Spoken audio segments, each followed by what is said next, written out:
All right, so we got the chicken breast and we got some thighs going over here. I'll show you in a minute. We're just gonna get a nice little multi-purpose seasoning over the top of them, kind of light.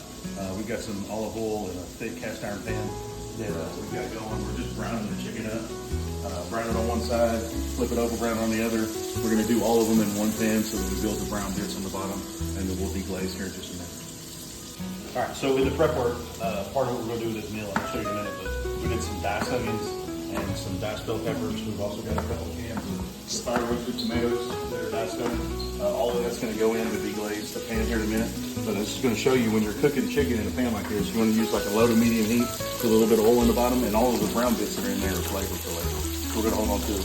And what you wanna do is you wanna let the chicken tell you when it's done. So when that chicken comes loose and it doesn't stick, that means it's ready to flip. If you go to pull on it and it's still stuck like that one is, that means it needs to stay in there for another couple minutes, or it'll start pulling apart in the bottom of the pan.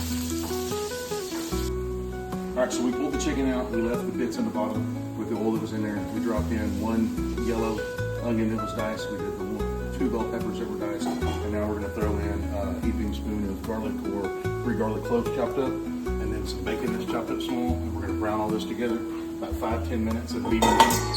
And that way we get it started. And then we're gonna dump in a couple of cans of the diced tomatoes. And that's gonna build our sauce with a little bit of the chicken broth to deglaze the bottom of the pan. All right, so we put the canned tomatoes in there and a little bit of chicken stock to deglaze the pan.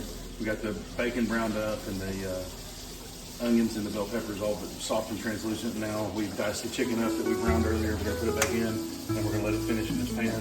Once we get it in here, we're just gonna get it to a simmer, keep it at a simmer, cover it, and wait until service about 30 to 45 minutes. We'll start working on the side dishes here in just a second. All right, so finish this off.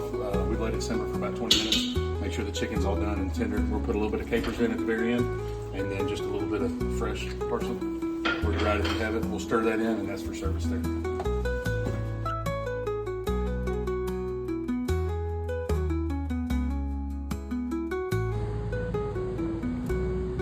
All right, so the meal we made tonight is a take on a Roman-style dish.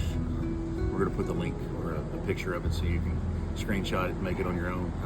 The link you're gonna find has got some handwritten stuff on there.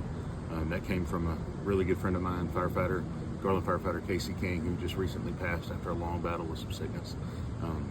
This was found in going through some of his stuff when it was done with the family, and Mr. Fulmer, Lance Fulmer, sent it to me and said we should make it at the station in his honor. We should nickname it the Kasey King chicken dish, Greek chicken dish. So it turned out really good.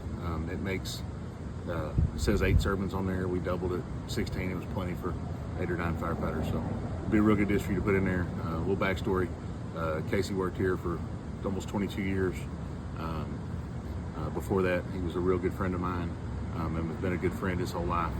He ended up getting cancer, job related, and then got COVID and ended up succumbing to that, leaving behind a family and a bunch of friends that miss him.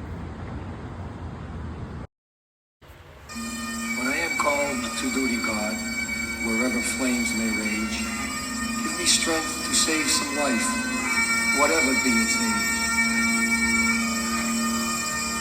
Help me embrace a little child before it is too late, or save an older person from the horror of that fate.